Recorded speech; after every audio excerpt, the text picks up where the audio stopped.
ये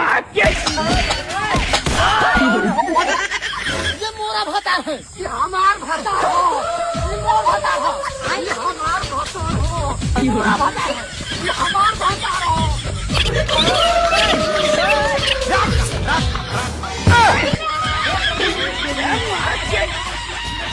और अभी तो रुको।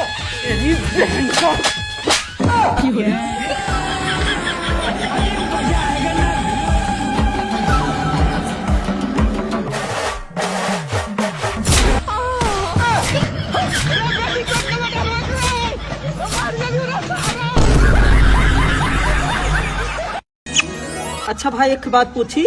हाँ पूछ। हमार माल तोर काउ लागे। भौजी लगी ही। अच्छा भौजी केकरे समान होते? महतारी समान। वो हिसाब से हम तोर काउ लागा। बाबू तेरी माँ का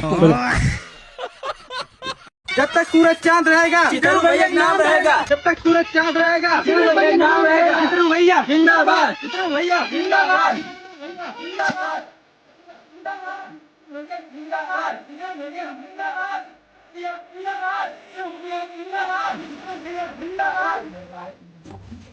क्षमा को डर चल। अरे ये तो भाऊजी है।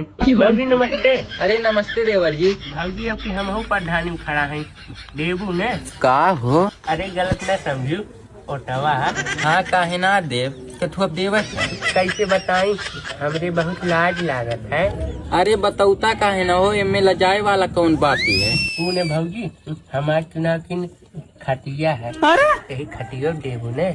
खुदवारी करो तय वोट मांगे आए कि छिनराई करे।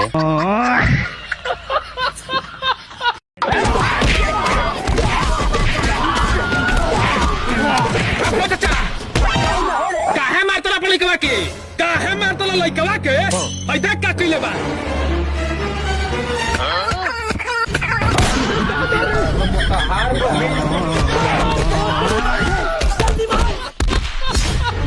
ये क्या हो गया? खत्म। Bye bye tata. वाह क्या मुस्कुराहट है। कहो हे चला खाना खाई ला तो। हमरे भूख न है, जा अपने बहन से पूछ ले। पहली बार अपनी दीदी की है ना वो कहलू औ तो तुरंत साड़ी पहन ले हलो करे के कहे तो के इतना चटक लिपस्टिक लगावे के। ये जीजा कहना है तू साड़ी और ओठलाली में बहुत टाप लागेलू। करे तोरे भूख ना लागे, चल खाना खा लेता हूँ। हमरे भूख ना है, हम ना खाना ना खाब। उ काहे रे? उ कहने दीदी आज जीजा ना खाना खाइए तब हम ना खाब। और सुधवारी करो तब तू यहाँ कल थरिया मार के बैठा आया सरुआइन देखते तो और भूखिए मर के।